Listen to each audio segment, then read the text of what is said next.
Okay बच्चों, सो in this chapter हम लोग क्या करने वाले हैं, पूरा सेल का ऑल द ऑर्गेनल्स यूकैरियोटिक के एंड प्रोकैरियोटिक के सेल्स के बारे में रिवाइज करेंगे from your exam point of view. And ध्यान देना कि आई विल बी टेलिंग कि बीच में कौन से हिस्से से क्वेश्चन पूछा जा सकता है, किस तरीके के क्वेश्चंस पूछे जा सकते हैं from this chapter. Okay, so we know कि सेल क्या है। Cell is a most basic unit of functional and basic unit of life. Unicellular भी होते हैं, मल्टीसेलुलर भी होते हैं।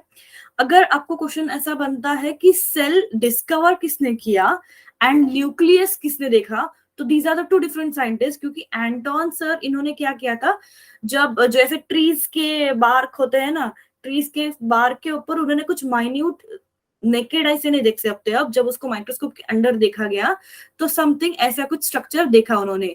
सो then he named it as a living cell.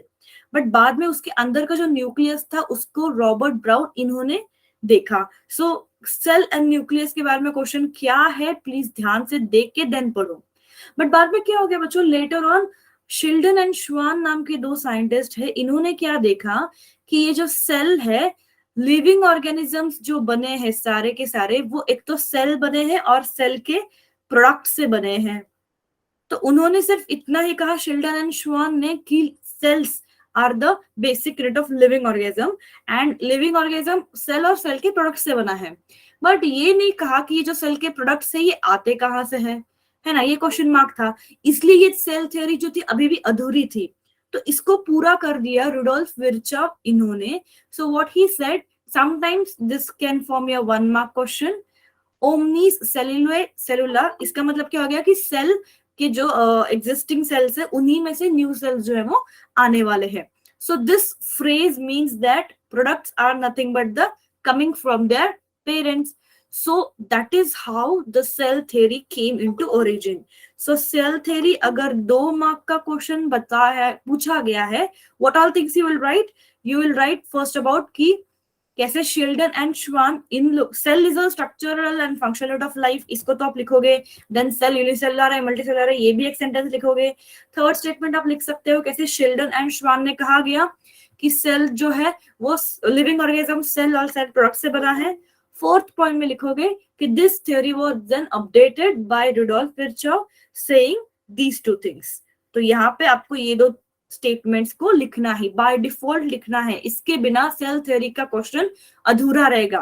क्या लिखोगे कि all organisms are composed of cells and product of cells and all cells are coming from the pre existing sales.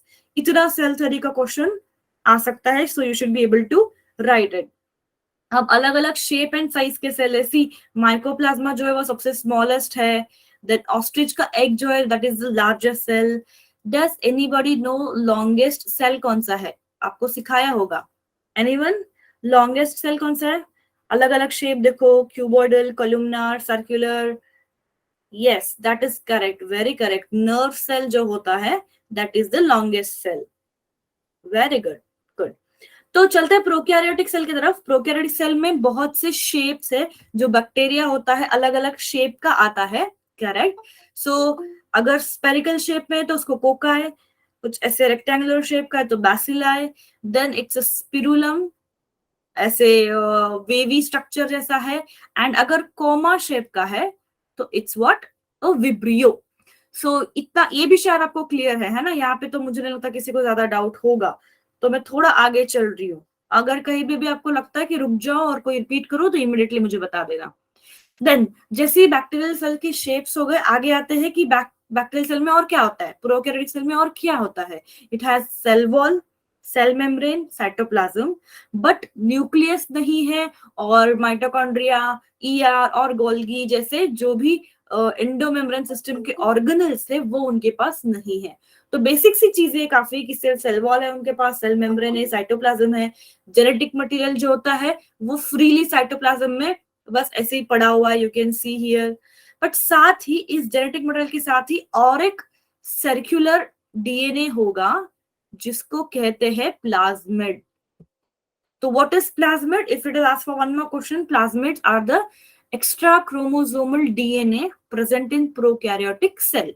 एक सर्कुलर डीएनए होता है जो क्रोमोसोमल डीएनए से अलग है, न्यूक्लियस वाले डीएनए से अलग है, इनका काम जो है वो अलग है।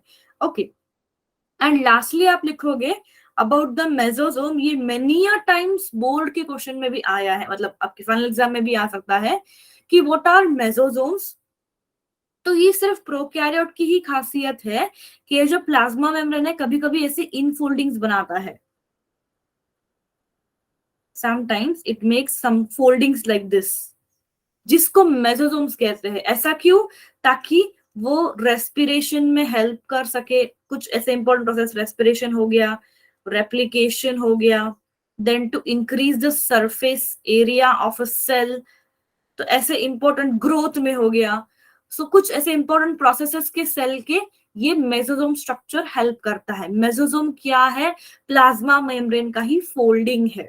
क्लियर? आई होप अगर मेसोसोम या फिर प्लाज्मिड पूछा हो तो आप लिख सकते हो।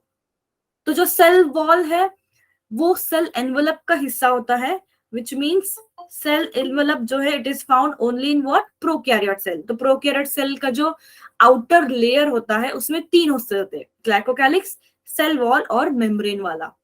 ग्लाइकोकैलिक्स लेयर जरूरी नहीं कि सारे ही बैक्टीरिया में हो, कभी कभी नहीं भी होता है, बट जिनमें भी ग्लाइकोकैलिक्स शीट जैसा स्ट्रक्चर हो, लूज थिन शीट जैसा स्ट्रक्चर होगा, उसको स्लाइम लेयर कहेंगे।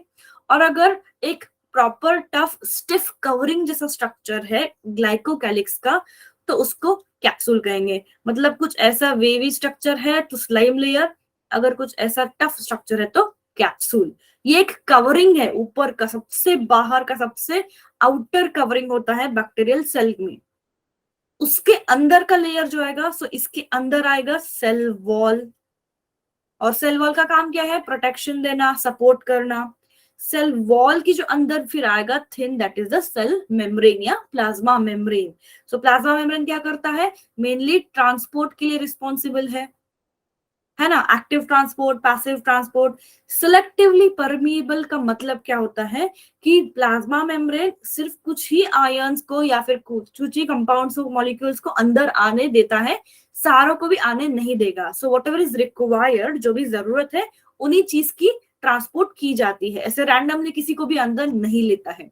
सो स्मार्ट है ना, plasma membrane is very smart in doing its function. किसी को भी अंदर आने देगा तो ऐसा हो सकता है कि सेल को वो डैमेज करे, कोई कंपाउंड या केमिकल सेल को डिस्ट्रॉय करे। इसलिए plasma membrane plays a very important and specific role. And ये मेसोसोम मैंने अभी बताया पिछले साइड में कि प्लाज्मा मेम्ब्रेन का ही वो फोल्डिंग होता है जो अलग अलग फंक्शन करता है, जैसे रेस्पिरेशन, रेप्लिकेशन, ग्रोथ वाला। Okay, cell envelope and its modification clear. Then आते हैं अलग अलग स्ट्रक्चर्स जो होते हैं प्रोकैरियोटिक सेल में। फ्लैजेला होगा, पिल्ला एंड फिम्ब्रे होगा। फ्लैजेला, पिल्ला एंड फिम्ब्रे में क्या डिफरेंस है कि पिले एंड फिम्ब्रे जो स्ट्रक्चर्स है ये छोटे स्ट्रक्चर्स है, सीलिया, पिले, फिम्ब्रे। और जनरली फिम्ब्रे और सीलिया सिर्फ बाकी की जो यहाँ पे मॉलिक्यूल्स होंगे उनको ऐसे पैसेज करने में, धकेलने में हेल्प करेगा। पिलाई जो होगा वो रिप्रोडक्शन में हेल्प करेगा, मतलब उसका फंक्शन है। और फ्लैजिला जो होगा वो लोकोमोशन में हेल्प करेगा। ठीक है, सो दैट इज हाउ ये तीनों स्ट्रक्चर्स एक दूसरे से डिफर करते हैं। तो ये सारे स्ट्रक्चर्स कहाँ पे होते हैं? सेल मेम्ब्रेन के बाहर की तरफ होंगे। अब सेल के अंदर क्या क्या चीजें होगी? साइटोप्लाज्म तो है ही इनके पास, साथ ही उनके पास राइबोसोम होता है, सो 70S वाला है। S stands for Svedberg. ये एक यूनिट है जो इन साइंटिस्ट ने देखा था, साइंटिस्ट का नाम है वो, उन्हीं का नाम एज ए यूनिट करके दिया है। और जब एक एमआरएनए पे बहुत सारे राइबोसोम्स अगर आप बैठते हुए देखते हो तो उस स्ट्रक्चर को पॉलीराइबोसोम कहा जाएगा। ये अगेन फॉर्म से 1 मार्क क्वेश्चन की डिफाइन पॉलीराइबोसोम्स। तो when ribosomes are attached on mRNA it is called as polyribosome. Poly मतलब मेनी है ना, पॉली का मतलब होता है मेनी। मेनी राइबोसोम किस पे? एमआरएनए पे। ओके, और लास्टली छोटा सा structure about the inclusion bodies. ये कुछ ग्रैन्यूल्स, दाने दाने जैसे बॉडीज होते हैं जिनका अलग अलग फंक्शन होता है। जैसे अगर गैस वैक्यूल है तो ये क्या काम करता है? ये ब्यूऑन्सी देता है, तैरने की कैपेसिटी देता है। ब्यूऑन्सी मीन्स एबिलिटी टू फ्लोट। जैसे आप देख सकते हो ना, लोटस का प्लांट कैसे फ्लोट करता है, क्योंकि उनके वैक्यूल्स में क्या होता है? They have the gas vacuole which will help them to float. Bimla, mRNA mRNA RNA जो है, RNA is a ribonucleic acid, ठीक है, RNA is a ribonucleic acid, ठीक है, जैसे डीएनए होता है वैसे आरएनए ही होता है। ये आरएनए से आगे बनता है प्रोटीन, तो ये एक स्ट्रक्चर है जो आगे जाके बनाने वाला है protein.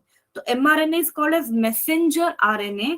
If you want, you can write down. M stands for messenger. Messenger RNA मतलब ऐसा आरएनए जो आगे जाके प्रोटीन बनाएगा। और राइबोसोम्स प्रोटीन बनाते हैं ना, इसलिए वो mRNA के साथ जुड़े हुए होते हैं। I hope Ashraf and Bimla mRNA is clear. ये मैंने टेबल लिया है for the eukaryotic and prokaryotic cell के डिस्टिंग्विशिंग पॉइंट्स के बारे में। ये पीपीटी को मैं डाल दूंगी बच्चे आपके सोर्स में, you can just read it there also. Okay, eukaryotic cell का डायग्राम एंड प्रोकैरियोटिक सेल के डायग्राम का प्रैक्टिस करो, ड्रॉ इट, क्योंकि डायग्राम पूछ सकते हैं, ड्रॉ करने के लिए पूछ सकते हैं, so you should practice drawing the diagram of this. See, जैसे प्रोकैरियोटिक यूकैरियोटिक सेल के डिफरेंसेस है, वैसे कुछ उनके सिमिलैरिटीज भी है। जैसे दोनों के पास क्या चीज है, सेल मेम्ब्रेन है, दोनों के पास साइटोप्लाज्म है, दोनों भी सेल्स के पास राइबोसोम है, और दोनों भी सेल्स के पास डीएनए तो है ही है। तो ये जस्ट मैंने आपको आपकी जानकारी के लिए जस्ट फॉर इंफॉर्मेशन डाला था।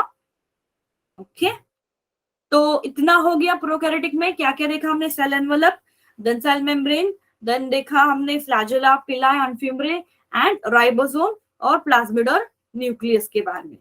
देन आते हैं यूकैरियोटिक सेल।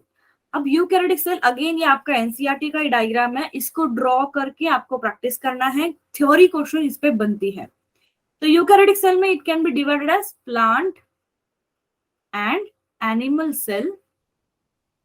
अब प्लांट सेल और एनिमल सेल में फिर से डिफरेंशिएशन है कि प्लांट में क्या होता है, वॉल, सेल वॉल होता है, एनिमल में नहीं होगा। एनिमल में होगा सेंट्रियोल्स, जो प्लांट में नहीं होगा। So that's how plant and animal cell will differ from each other. Centrioles क्या है ये हम आगे देखेंगे। Those are the small structures helping in cell division. Eukaryotic का सेल मेम्ब्रेन जो है, specially about the Singer and Nicolson fluid mosaic model along with the diagram can also be asked for 5 mark और 3 mark. So please diagram को भी practice कीजिएगा and ये model को भी याद रखिएगा। तो उन्होंने क्या कहा था कि ये जो प्लाज्मा मेम्ब्रेन मॉडल है, this is what made up of lipid bilayer, या और स्पेसिफिकली हम इसको फॉस्फोलिपिड कह सकते हैं। Is there anyone who don't know what is phospholipid? Phospholipid मतलब ऊपर का जो हेड रीजन होता है that is made up of phosphate, और ये जो टेल रीजन है that is made up of lipid. तो together it is called as phospholipid. So आप देख सकते हो कि यहाँ पे भी एक चेन है, यहाँ पे भी एक चेन है। तो कैसे इस तरह से पूरा राउंड स्ट्रक्चर सेल मेम्ब्रेन का बना है, 2 लाइन से, ऊपर की तरफ एक, अंदर की तरफ एक। That's what is called as phospholipid bilayer. अब फॉस्फोलिपिड के साथ साथ कुछ प्रोटीन्स भी होते हैं, प्रोटीन्स एंड कार्बोहाइड्रेट्स भी होंगे। कार्बोहाइड्रेट्स तो वैसे बहुत ही कम होते हैं, कॉन्जुगेटेड होते हैं। तो प्रोटीन्स जो होते हैं वो फिर से 2 तरीके के होंगे। अगर मान लो प्रोटीन्स उस सेल मेम्ब्रेन के internal side, sorry external side की तरफ है, मतलब मेम्ब्रेन में पूरे के पूरे एनगल्फ नहीं है। See, if this is a membrane, पूरे मेम्ब्रेन में ऐसे अगर सिचुएटेड है तो उसको हम कहते हैं इंटरनल या इंटीग्रल, व्हाटएवर यू कैन से। अगर सिर्फ कोई एक ही मेम्ब्रेन में ऐसे सिचुएटेड है प्रोटीन्स, तो उसको हम पेरिफेरल या एक्सटर्नल। पेरी मतलब आउटसाइड, क्लियर? सो ऐसे प्रोटीन्स के बारे में लिखोगे इंटरनल एंड एक्सटर्नल प्रोटीन्स, या इंटीग्रल और peripheral proteins, whatever term you use, make sure आप उसको ध्यान रखो और ठीक से यूज करो। तो ये सारे प्रोटीन्स का कभी कभी काम क्या होता है, जैसे प्लाज्मा मेम्ब्रेन का काम क्या था, ट्रांसपोर्ट था, एक्टिव पैसिव ट्रांसपोर्ट करता था। सी हियर, तो ये प्रोटीन्स क्या करते हैं, आयन्स को या फिर मॉलिक्यूल्स को बाहर से अंदर लेने का या फिर अंदर से बाहर लेने का काम करते हैं। आई होप ये क्लियर है आपको कि आप प्लाज्मा मेम्ब्रेन के मॉडल में डायग्राम और थ्योरी भी लिखोगे। एक्टिव पैसिव ट्रांसपोर्ट सबको पता है। Can I just move on from this? Active transport में एनर्जी लगेगी क्योंकि हायर कॉन्सेंट्रेशन से अगेंस्ट जाते हैं हम, एंड पैसिव ट्रांसपोर्ट में एनर्जी जो है वो नहीं लगती, do not spend energy, because ये along the concentration gradient होता है. Anybody who doesn't know transport, वरना मैं आगे चल रही हूँ. Please pay attention, सोना नहीं है बच्चे. Okay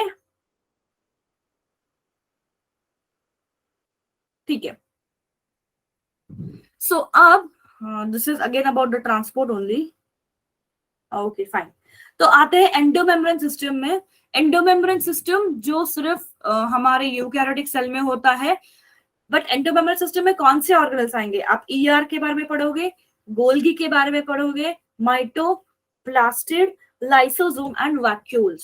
So there are 6 organelles present in your endomembrane system. Please याद रखिएगा, vacuole, lysosome, ER, Golgi, plastid and क्या रह गया?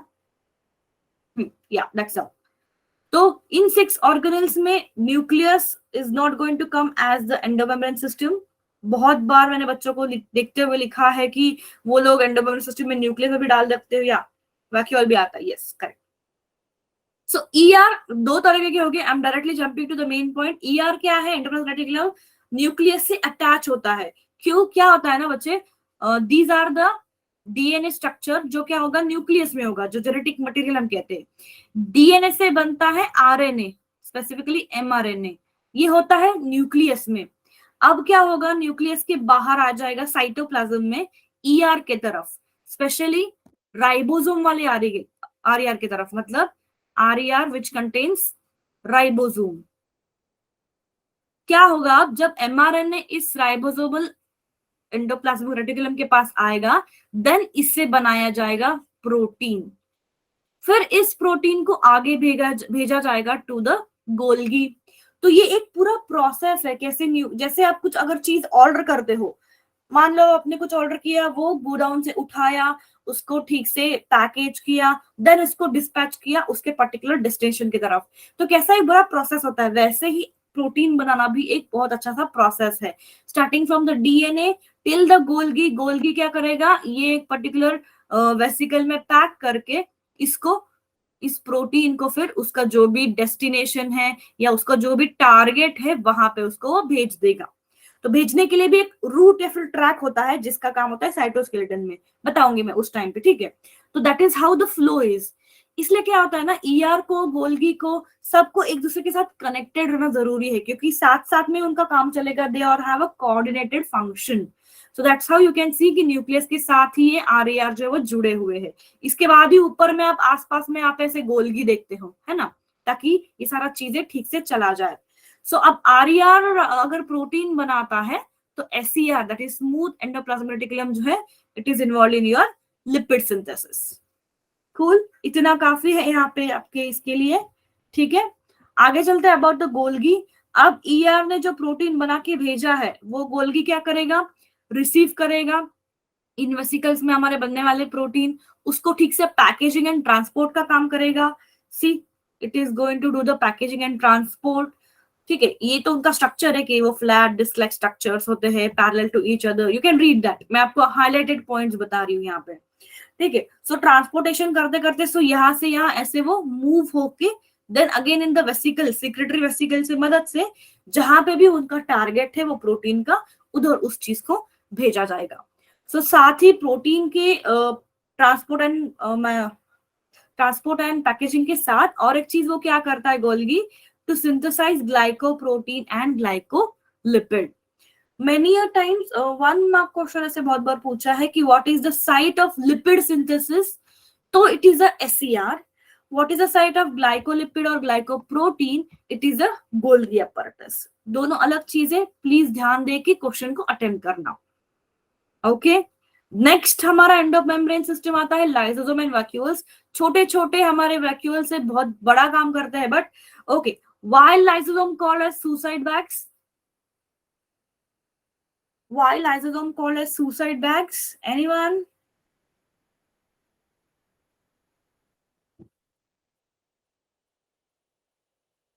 किसी को नहीं पता? ओके, अब क्या होता है, हम सेल में ना कैसे हर एक चीज को ढंग से सेग्रीगेट करके रखा है खूबसूरत तरीके से. Yes Adiba, okay that's good. तो सुसाइड बैग्स को कहने का okay, dead cells, okay okay, dead cells भी हो गया। कुछ ऐसा अगर नॉन फंक्शनल प्रोटीन है, नॉन फंक्शनल कार्बोहाइड्रेट है, कोई भी ऐसा सब्सटेंस है, कार्बोहाइड्रेट हो, प्रोटीन हो, लिपिड हो, न्यूक्लिक एसिड हो, कुछ भी ऐसा सेल में है जो ठीक से फंक्शन नहीं कर रहा है या उसको निकाल देना पड़ रहा है, उस टाइम पे क्या होता है, उस मटेरियल को लाइसोसोम के पास भेजा जाएगा। लाइसोसोम के पास होते हैं एसिडिक पीएच रखने वाले एंजाइम्स। मतलब पीएच स्केल तो आप समझते हो, I guess I don't have to repeat for the pH scale. तो उस पीएच स्केल में जो एसिडिक एंजाइम्स होते हैं वो क्या करते हैं, इन मॉलिक्यूल्स को एक्ट करके उनको डिग्रेड करके निकाल देंगे। तो जैसे हम हमारा घर का कचरा वेस्ट करते हैं, डंप करते हैं, like that what the lysosome and vacuoles will do. So suicide bags is set for that thing कि जिन्होंने भी, जिस सेल ने भी ठीक से काम नहीं किया हो या सेल के अंदर की किसी चीज ने ठीक से काम नहीं किया हो, तो they have been thrown in the lysosome, फिर sent for the lysosome to degrade it. So खुद ही वो खुद को निकाल देगा, मार देगा, साफ कर देगा। ये मारना is not a right term, but साफ करना, क्योंकि वो ठीक से काम नहीं कर रहा था तो निकालना जरूरी हो गया। That's how it does. And vacuoles जो है एनिमल्स में बहुत ही छोटे होते हैं या फिर नहीं भी होते हैं बहुत बार, बट प्लांट में वैक्यूल्स का काम बहुत होता है क्योंकि वो स्टोरेज का काम करता है। देन कुछ ऐसे वैक्यूल है जैसे अमीबा में जो क्या करते हैं, फॉर द मोशन मूवमेंट के लिए करेंगे, फॉर स्टोरेज करेंगे, फॉर बियॉन्ड सी फ्लोटिंग के लिए करेंगे। ऐसा छोटा छोटा अलग अलग काम भी ये वैक्यूल्स जो है करेंगे। समटाइम्स व्हाट इज टोनोप्लास्ट करके पूछा जा सकता है, which is the single membrane of a vacuole. Vacuole का जो एक मेम्ब्रेन होता है, मेम्ब्रेन बाउंड है ना, एंडोमेम्ब्रेन सिस्टम पढ़ रहे हैं हम, उसके मेम्ब्रेन को टोनोप्लास्ट कहा गया। बहुत बार क्वेश्चन आया है इसलिए इस पॉइंट को मैंने डाला है यहाँ पे। पंकज माइक्रोफोन में लास्ट में ऑन करूंगी बच्चे, so that you can discuss. अभी नहीं, थोड़ा देख लेते जल्दी जल्दी में, तो दैट आपका अगर ये पूरा चैप्टर रिवाइज हो जाएगा ना तो then it will be easy, आप एग्जाम में थोड़ा निश्चिंत रहोगे फिर।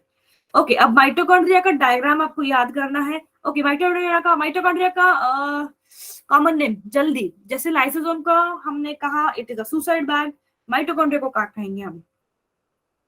Quick quick quick, what do you call mitochondria as? Very good, ठीक है। पावर हाउस, क्यों?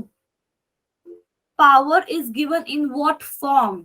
Energy is given in what form? Question सुनो मेरा, किस फॉर्म में एनर्जी दिया है? वेरी गुड, एटीपी के फॉर्म में, करेक्ट। सो क्या होता है, ये जो माइटोकॉन्ड्रिया डबल मेम्ब्रेन स्ट्रक्चर है, उसके पास आउटर मेम्ब्रेन और इनर मेम्ब्रेन दोनों भी है।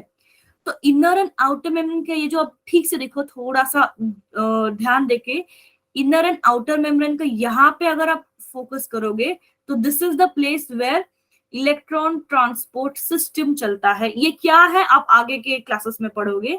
तो एक ऐसी चेन है जहां से एटीपी को बनाया जाएगा और फिर ये एटीपी सेल को भेजा जाएगा साइटोप्लाज्म में या फिर जहां पे भी इसकी रिक्वायरमेंट है, ताकि वो अपने एनर्जी को लेके काम कर सके। तो that is how the mitochondria works for the production of ATP. So ATP के अलावा आप माइटोकॉन्ड्रिया का एक तो डायग्राम ड्रॉ करना, देन इसके जो क्रिस्टे होते हैं वो you have to write about that कि inner and outer membrane forms the cristae like structure. Then it is also called as semi-autonomous. Semi-autonomous मतलब समझते हो? और shall I move ahead? Anybody who doesn't know? क्योंकि mitochondria और chloroplast दोनों भी जो है वो अपना ओन डीएनए रखते हैं, and that is why we call it as a semi मतलब आधा, autonomous मतलब anything which is done by your own। अगर आप खुद इंडिपेंडेंटली अपना काम करते हो तो you're autonomous। तो वैसे ही कुछ काम ये माइटोकॉन्ड्रिया अपना खुद कर लेता है बिकॉज उसके पास खुद का डीएनए है। अभी ऐसा क्यों हुआ, I don't know if you are aware of that, but physiological मतलब फंक्शनल कहां पढ़ा बताओ? Where have you read this? Physiological sentence बोलोगे तो मैं बता पाऊंगी।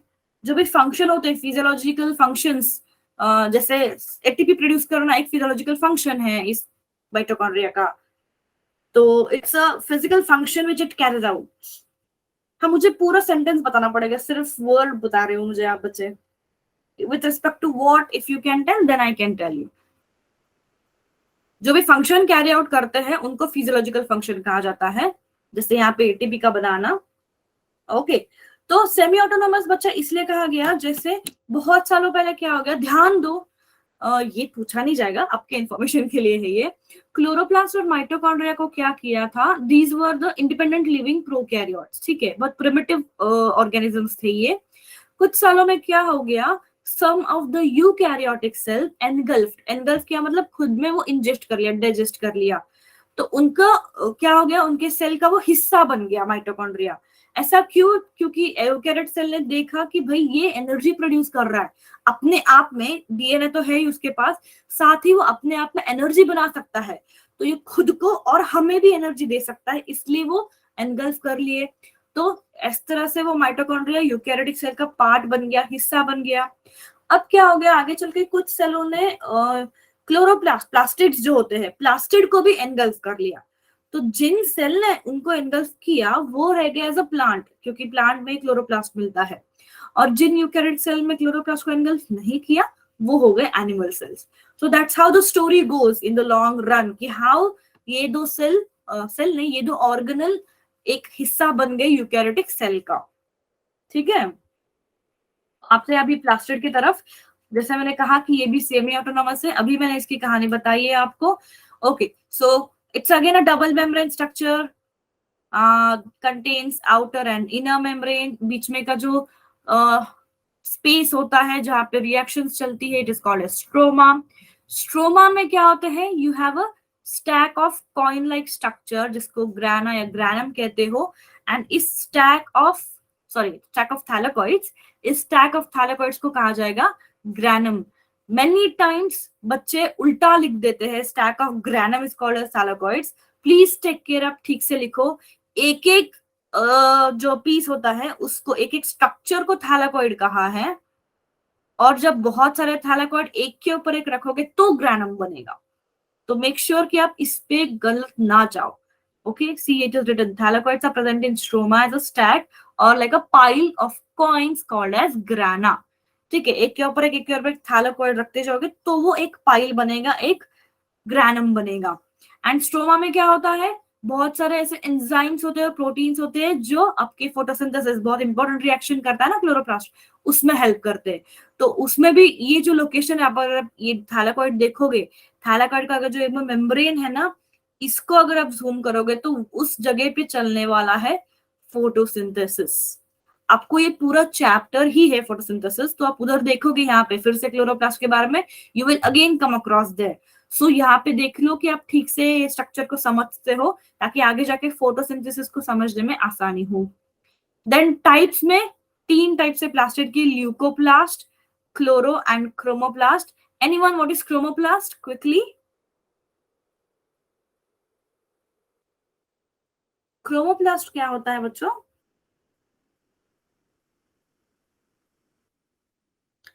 तो फिर क्लोरोप्लास्ट क्या हो गया? हाउ डू यू डिफरेंशिएट इन दोनों को, अलग कैसे बोलोगे? बेसिक सा क्वेश्चन है, सोच के ध्यान दे के आंसर करना। हाँ Pankaj, that's good. Chloroplast, okay, green colour, क्योंकि उनमें क्लोरोफिल होगा, है ना, क्लोरोफिल की वजह से ये ग्रीन कलर होता है, जैसे अभी यहाँ पे डायग्राम में भी आपको दिखाया गया है, सही है। तो क्रोमोप्लास्ट का क्या फिर? हाँ सही है मुस्कान, क्रोमोप्लास्ट, क्रोमो ये वाला पूछ रही हूँ मैं, ये वाला।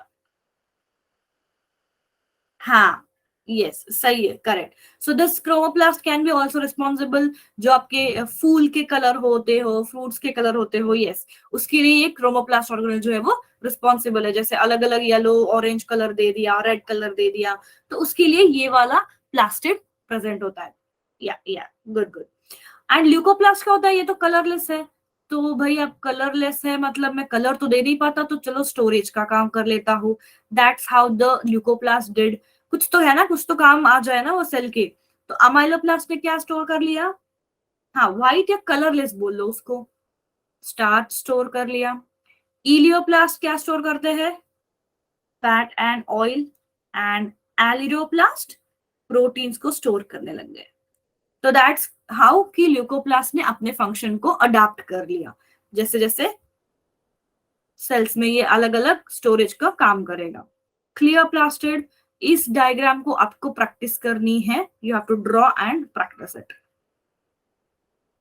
अब आता है यहां तक हमारा टिल प्लास्टिड हमारा एंडोमेम्ब्रेन सिस्टम खत्म हो गया। हमने क्या क्या देखा, ईआर गोल्गी देखा, ER Golgi lysosome and vacuole, lysosome and vacuoles अलग अलग है, so lysosome vacuoles and then mitochondria and plastid. तो 6 ऑर्गेनल एंडोमेम्ब्रेन सिस्टम के याद रखिएगा। ओके ठीक है, मूविंग फर्दर, राइबोसोम स्टार्टिंग में हमने इसको भी देखा है, प्रोकैरियोट में भी राइबोसोम्स होते हैं। तो ये राइबोसोम्स जनरली राइबोसोम बनता है न्यूक्लियोलस में, न्यूक्लिक एसिड के अंदर जो होता है वहां पे बनेगा ये। और ये क्या होता है, 72 mRNA के साथ जुड़े रहेंगे। और कुछ होते हैं जुड़े रहेंगे, मतलब कब जुड़े रहेंगे, सपोज ये न्यूक्लियस है और ये ईआर है आपका, ईआर पे ऐसे राइबोसोम पड़े रहते हैं। जब यहां से एमआरएनए बाहर आएगा तो वो उसके साथ जुड़ के प्रोटीन का सिंथेसिस चालू करेगा। तो हम ऐसे कह सकते हैं कि एमआरएनए एंड ईआर, ऐसा ये तीनों का कॉम्बिनेशन बनाता है एंड में प्रोटीन को। ठीक है, दैट्स हाउ, थोड़ा कॉम्प्लेक्स है ये प्रोसेस बट बहुत खूबसूरत है। यू कैन सी कि कैसे प्रोटीन का सिंथेसिस हो रहा है बहुत सारे फैक्टर्स के साथ, इसलिए इनको प्रोटीन फैक्ट्रीज भी कहा जाएगा। देन आता है कि ये जो राइबोसोम है दो अलग अलग यूनिट से बना है, larger and smaller, so it has 2 सब यूनिट्स एंड जनरली अलग अलग होते हैं ये सब यूनिट। जब भी प्रोटीन का सिंथेसिस बनाना हो, जैसे ही डीएनए से आरएनए और आरएनए से न्यूक्लियस से ये बाहर आगे आरएनए, तब ये दोनों जुड़ के फिर एक बड़ा सिंगल यूनिट बनाते हैं। और यूकैरियोटिक राइबोसोम जो है, S doesn't stand for size, S stands for Svedberg. उन्होंने क्या किया, स्विटबर्ग साइंटिस्ट ने राइबोसोम्स यूकैरियोटिक और प्रोकैरियोटिक सेल का in a research lab there is a machine centrifuge में, जब ऐसे सेंट्रीफ्यूज एक मशीन है बच्चों जो रिसर्च में यूज होता है, उसमें क्या होता है, चीजों को सेपरेट करने के लिए यूज होता है वो। तो उसमें एक टेस्ट ट्यूब को कैसे बहुत जोर जोर से घुमा जाता है एट हाई स्पीड, जैसे फैन घूमता है एट हाई स्पीड, वैसे ही टेस्ट ट्यूब को ऐसे हाई स्पीड पे आप घुमाते हो तो जो भी मटेरियल है वो अपने वेट के हिसाब से सेग्रीगेट हो जाएगा।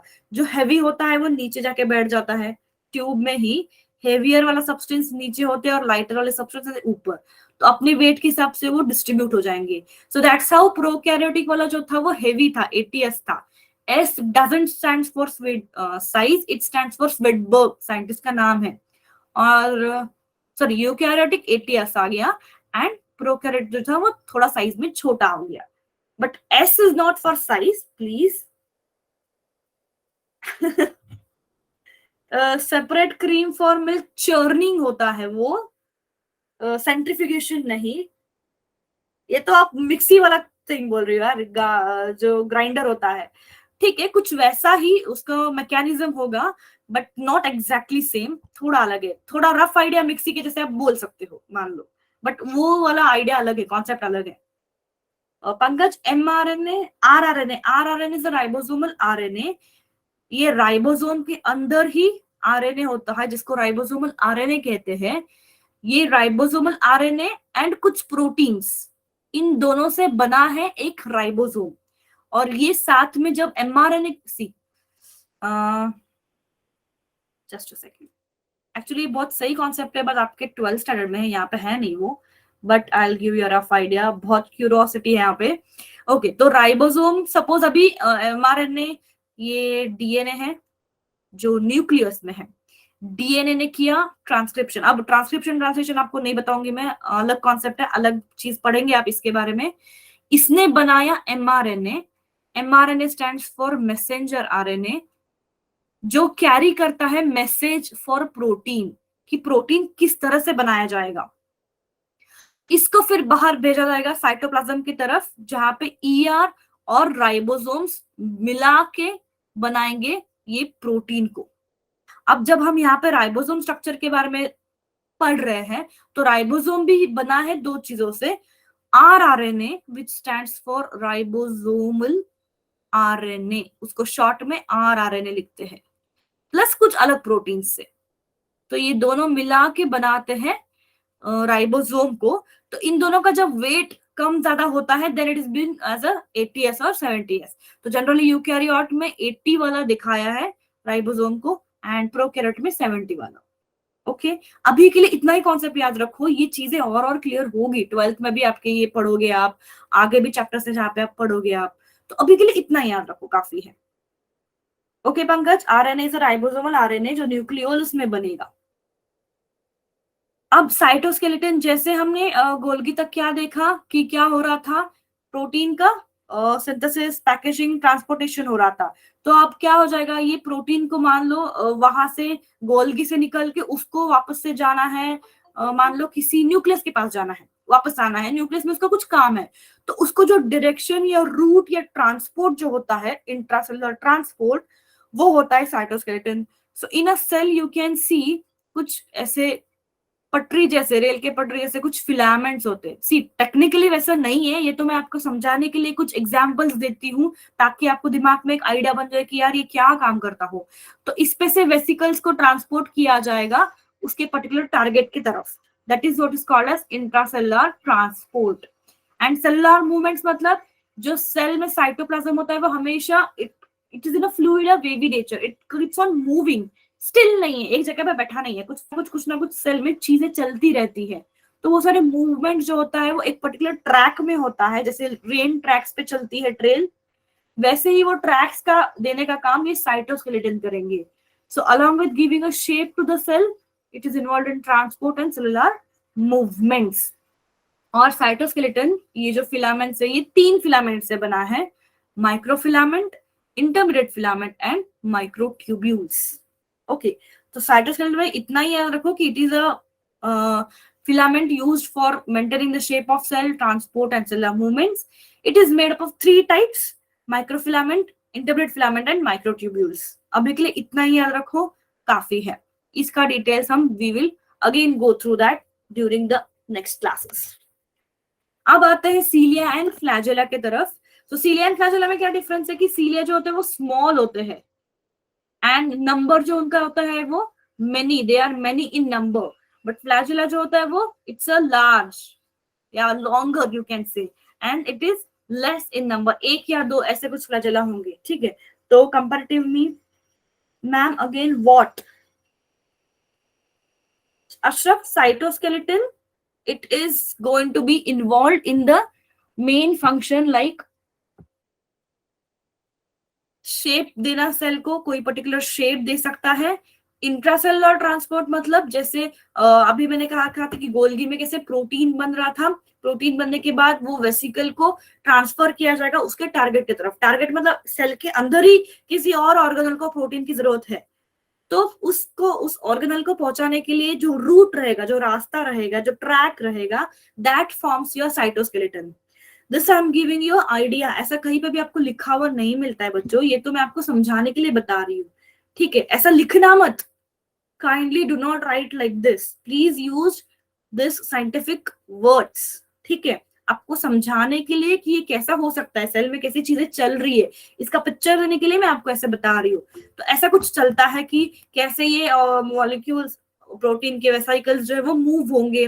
इंट्रासेलुलर मूवमेंट्स मतलब सेल के अंदर जो भी मूवमेंट होता है अलग अलग ऑर्गेनल्स का, अलग अलग प्रोटीन्स, कार्बोहाइड्रेट्स या न्यूक्लिक एसिड का, उनका मूवमेंट के जो ट्रैक होता है वो होते हैं साइटोस्केलेटन्स।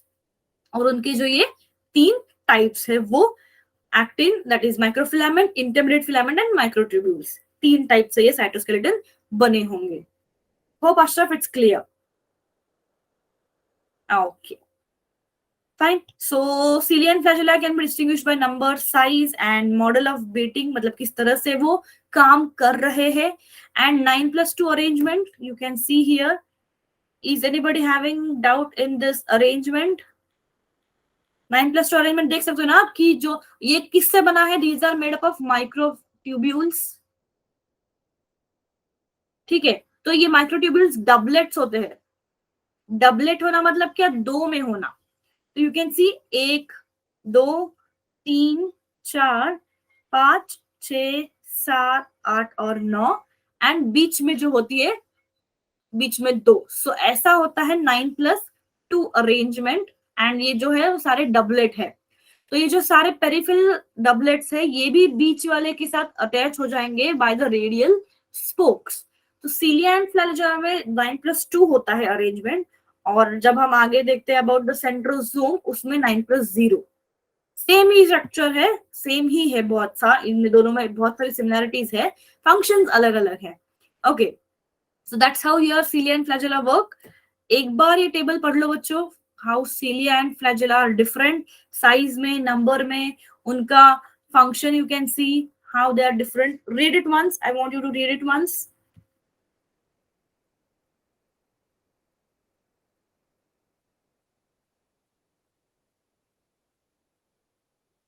पढ़ लिया?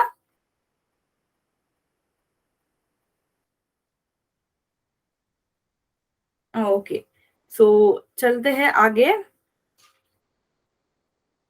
अब सेंट्रोसोम्स एंड सेंट्रियोल्स, ये होते हैं एनिमल सेल में, these are found in animal cell. And ये कुछ ऐसे परपेंडिकुलर स्ट्रक्चर्स होंगे, एक दूसरे को परपेंडिकुलर होते हैं, सिलिंड्रिकल स्ट्रक्चर्स। एंड दो सेंट्रियोल्स मिला के एक सेंट्रोसोम बनता है। तो टेक्निकली सेंट्रोसोम ऐसा कुछ एग्जिस्टिंग नहीं है, इन दोनों सेंट्रियोल्स को मिला के जो एक स्ट्रक्चर बनेगा उसको हम सेंट्रोसोम कहेंगे।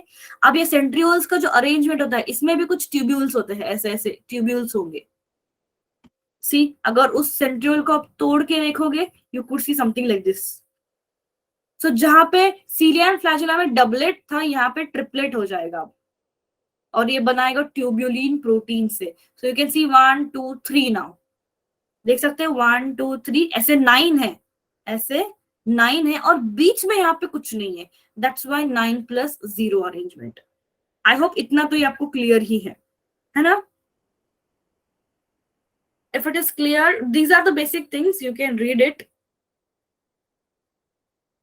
सेंटर को हब कहते हैं या फिर एक्सोनीम कहते हैं। देन कैसे ये रेडियल स्पोक्स है, सेंटर से अटैच होते हैं, इस स्ट्रिंग को कहेंगे रेडियल स्पोक्स। देन ये ट्रिपलेट एक दूसरे को अटैच रहेंगे बाय द लिंकर। कहाँ दिया है लिंकर? हाँ, लिंकर दिया है। तो these are the structural things which you can just read it out once. Diagram wise ये नहीं पूछा जाएगा, सो डू नॉट वरी, इसकी डायग्राम की जरूरत नहीं है, थ्योरी ही आएगा यहाँ से, सीलिया, फ्लैजेला या सेंट्रोसोम्स का। Okay, so coming to the nucleus, spokes या रेडियल स्पोक्स जो कनेक्ट करता है सेंटर को, बाहर के जो डबलेट्स पेरिफेरल ट्यूब्यूल्स को सेंटर वाले ट्यूब्यूल के साथ कनेक्ट करेगा सेंट्रल शीट से, that is spokes, radial spokes. Centre वाला रीजन हब होता है, या एक्सोनीम भी कहते हैं उसको। Okay, so nucleus first of all discover by Robert brown, उसके अंदर अब और एक कॉन्सेप्ट मैं आपको क्लियर कर देती हूँ यहाँ पे। हमें ये तो पता है कि न्यूक्लियस के अंदर डीएनए होता है, but DNA when it is in a thread like structure, ध्यान दो बच्चों, इंपॉर्टेंट है, जैसे ऐसा कुछ थ्रेड लाइक स्ट्रक्चर है, पूरा ऐसा जंबल हुआ है, then it is called as chromatin. But अगर इस डीएनए को आपको कॉम्पैक्ट या कंडेंस्ड फॉर्म में लाना है, तो वो क्रोमोसोम का शेप ले लेता है। यही थ्रेड लाइक स्ट्रक्चर कुछ ऐसा बन जाएगा जब हम उसको कहेंगे क्रोमोसोम। इसका मतलब क्या हो गया कि डीएनए तो दोनों भी है, ये डीएनए के रूप है, this are the forms you can say, depending upon किस सेल का क्या है। तो ये ऐसा क्यों करना पड़ा, क्रोमोसोम का स्ट्रक्चर क्यों लेना पड़ा?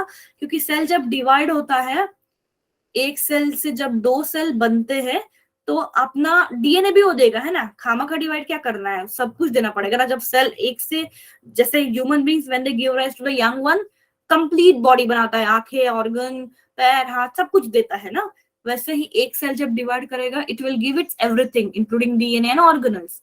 तो जब डीएनए ऐसे बिखरा पड़ा होगा, तो it is difficult to divide, that's why उसको कंडेंस्ड फॉर्म में, कॉम्पैक्ट फॉर्म में लाया जाएगा क्रोमोसोम में, जिससे डिवाइड होने में आसानी होती है। ठीक है, यहाँ पे ये कॉन्सेप्ट क्लियर कर लो ताकि क्रोमोसोम का स्ट्रक्चर आपको इजीली समझ में आए। तो न्यूक्लियस में फिर क्या होता है, it is an highly extended and फिला, क्या बोलते हैं, नॉन मेम्ब्रेन स्ट्रक्चर, जिसके एसोसिएशन होता है डायरेक्टली एंडोप्लाज्मिक रेटिकुलम के साथ।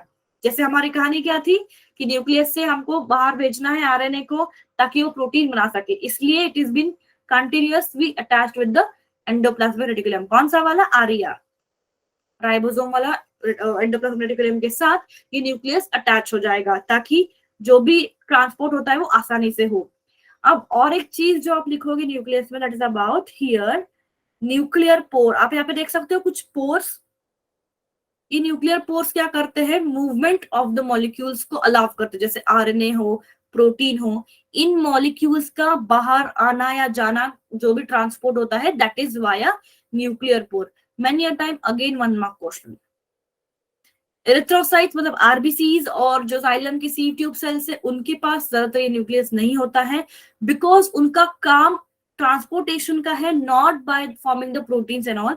इसलिए उनके पास ये एंडोमेम्ब्रेन सिस्टम या फिर न्यूक्लियस का होना जरूरी नहीं होता है। एंड लास्टली न्यूक्लियोलस, एक डार्क रीजन जो क्या करता है, राइबोसोमल आरएनए को बनाता है। आरएनए के टाइप से टीआरएनए, एमआरएनए, आरआरएनए। तो एमआरएनए बनाएगा मैसेज प्रोटीन के लिए, जैसे पहले बताया। आरआरएनए जो है वो जो राइबोसोम से जुड़ा होता है, जो कि बाद में प्रोटीन को ही बनाने में मदद करता है। तो ये जो राइबोसोम से जुड़ने वाले आरएनए आते हैं, वो आते हैं इस न्यूक्लियोलस से। ओके, आई होप इतना क्लियर है। सी ये यही चीजें है जो मैंने आपको बताई कि कैसे स्टेजेस के दौरान कंडेंस्ड फॉर्म में रखा गया है। Histone and non histone, histone and non histone proteins बच्चे वो प्रोटीन्स है जो ये धागे जैसे डीएनए को इस कॉम्पैक्ट फॉर्म में पकड़े रखने। जैसे आपको कुछ अगर बहुत सारी चीजें एक साथ बांधनी है, तो आप उसको रबर बैंड जैसे बांधते हो ना, ताकि वो कॉम्पैक्ट फॉर्म में रह जाए। तो कुछ ऐसा काम ये histone and non histone proteins करेंगे। वो नाम है, histone and non histone is the name of few class of proteins जो डीएनए को कंपैक्ट करने में, कंडेंस करने में मदद करते हैं। अब जो क्रोमोसोम बनता है, ये क्रोमोसोम कुछ ऐसा स्ट्रक्चर बनेगा कॉम्पैक्ट होने के बाद, और उसका जो सेंटर रीजन रहेगा that is called as centromere. और उसके साइड में जो ऐसे डिस्क लाइक स्ट्रक्चर होते हैं, उसको कॉल्ड एज काइनेटोकोर। ये सेंट्रोमियर का जो पोजीशन होता है, सेंट्रोमियर के पोजीशन के ऊपर हमारे पास क्रोमोसोम के अलग अलग स्ट्रक्चर है। मेटासेंट्रिक, सब मेटा, असेंट्रिक, टीलो। अब देखो, बिना डायग्राम देखे अगर आप नाम से याद रखना चाहते हो तो Meta means somewhere in the middle, Meta is middle, मतलब सेंट्रोमियर मिडिल में है। सब मेटा मतलब मिडिल से थोड़ा हट चुका है। असेंट्रिक मतलब मिडिल से बहुत ज्यादा हट चुका है। एंड टीलो मतलब पूरा टर्मिनल पे है, पूरा एंड पे जाके सेंट्रोमियर जा चुका है। सो सी, यहाँ पे सेंटर में है, यहाँ पे सेंटर से थोड़ा हट चुका है। यू कैन सी, ये जो होता है ना, इसको आर्म्स कहा जाता है। क्रोमोसोम की ये आर्म्स है, जैसे आपके हैंड्स होते हैं, दीज आर योर आर्म्स, वैसे क्रोमोसोम के आर्म्स होते हैं, ऊपर और नीचे। ओके, पी और क्यू आर्म कहा जाएगा। तो जब सेंट्रोमियर हटता है, वैसे ही पी और क्यू आर्म का जो लेंथ है वो घटते जाएगा। एक का घटेगा, दूसरे का बढ़ेगा। तो कैसे सेंट्रोमियर अगर ऊपर की तरफ शिफ्ट हो रहा है, तो पी आर्म जो है वो शॉर्ट होते जा रहा है, और क्यू आर्म जो है वो बड़ा होते जा रहा है। तो सब मेटासेंट्रिक में थोड़ा सा ही हट गया है, एक्रो में बहुत हट गया है, टीलो में तो पूरा क्रोमोसोम के जो एंड से यहाँ पे पहुंच गया है सेंट्रोमियर वाला रीजन। तो उससे क्या हो गया, अब वी शेप जैसा दिखने लग गया क्रोमोसोम। तो आगे दो और पीछे दो, इसके पीछे भी दो है, ऐसा नहीं कि वो चले गए, पीछे होते हैं वो दो, बट सेंट्रोमियर ऐसा उल्टा चला गया, and that's how it will look. तो ये सारे फेजेस सेल जो होते हैं सेल के डिवीजन के वक्त ऐसे सारे क्रोमोसोम के अलग अलग आपको स्ट्रक्चर दिखाई देगा। अब जब माइटोसिस मियोसिस पढ़ोगे, सेल डिवीजन का चैप्टर है आपका, उसमें जब आप पढ़ोगे ना, तब ऐसे आपको क्रोमोसोम के अलग अलग स्ट्रक्चर्स देखने को मिलेंगे, कैसा बनता है ये। ओके बच्चों, so that's how we end with the cell. Cell chapter मैंने आपको पूरा रिवाइज कर दिया है।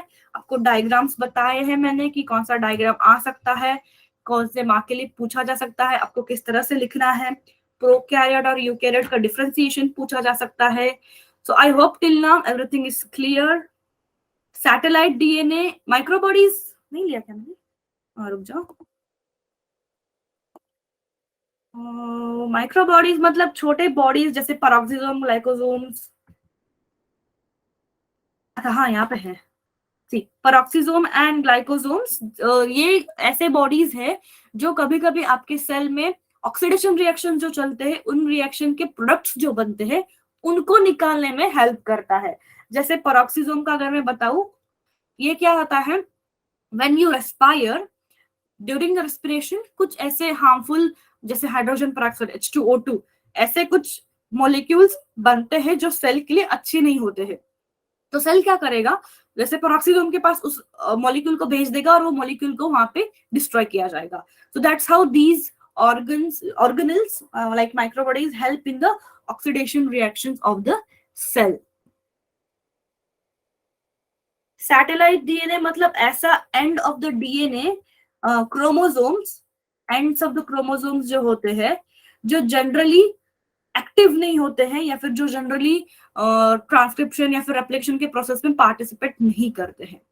सी मैंने यहाँ पे ना यूक्रोमैटिन और हेटेरोक्रोमैटिन तो आपको अभी के लिए नहीं है। ये कॉन्सेप्ट जो है ना बच्चों, ये कॉन्सेप्ट आपको हम आगे पढ़ाएंगे। यूक्रोमैटिन एंड हेटेरोक्रोमैटिन का सिर्फ इतना ही अभी याद रखना कि जो डीएनए है, डीएनए में सारे हिस्से फंक्शनल नहीं होते हैं। There are some parts which are not active. मान लो ये हिस्सा, मान लो ये हिस्सा, क्योंकि बड़ा है 2 मीटर्स का डीएनए है, तो उतने पूरे डीएनए में few of the parts are, most not few, most of the part of DNA is not active. तो उस इनएक्टिव रीजन को कहा जाता है हेटेरोक्रोमैटिन, और जो एक्टिव रीजन है उसको कहा जाता है यू। एक्टिव और इनएक्टिव का मतलब यहाँ पे होता है एक्टिवली पार्टिसिपेट करना, रेप्लिकेशन। रेप्लिकेशन मतलब खुद का कॉपी बनाना। डीएनए अपना भी एक कॉपी बना सकता है। क्यों बनाना है? क्योंकि उसको अपने डॉटर सेल में जब डिवाइड करता है ना, एक सेल से 2 सेल, तो वो अपना डीएनए का एक कॉपी बना के इसमें और इसमें भेज देगा। That is called replication. तो जब रेप्लिकेशन होना है तो वो एक्टिवली पार्टिसिपेट करता है, रेप्लिकेशन हो, एमआरएनए बनाना हो। तो इन चीजों में अगर कोई रीजन ऑफ डीएनए पार्टिसिपेट कर रहा है, इट इज यूक्रोमैटिन। अगर नहीं कर रहा है तो heterochromatin.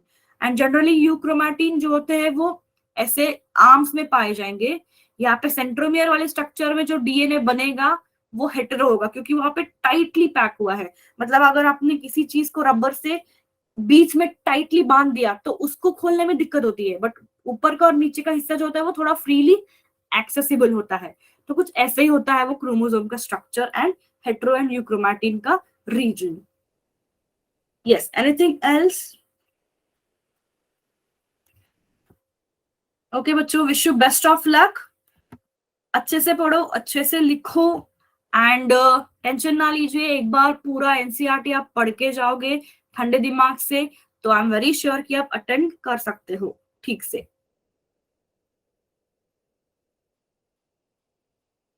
Yes, if you have any सीलिया and flagella, Ashraf, सीलिया and flagella में क्या डिफरेंस है कि दोनों भी number and size and structure में तो सेम है, बट नंबर्स के वाइज वो डिफरेंशिएट करते हैं। अशरफ, ये पीपीटी में आपको स्टूडेंट वाले इसमें डाल दूंगी बच्चा। I could send this in your group. आपको एक्सेस कर सकते हो ना ग्रुप में, जैसे आप सेट 2 के हो तो दिस बैच जैसे 11B 30 या एरिथ्रोसाइट्स मतलब आरबीसी, रेड ब्लड सेल्स या रेड ब्लड कॉर्पस्कल्स।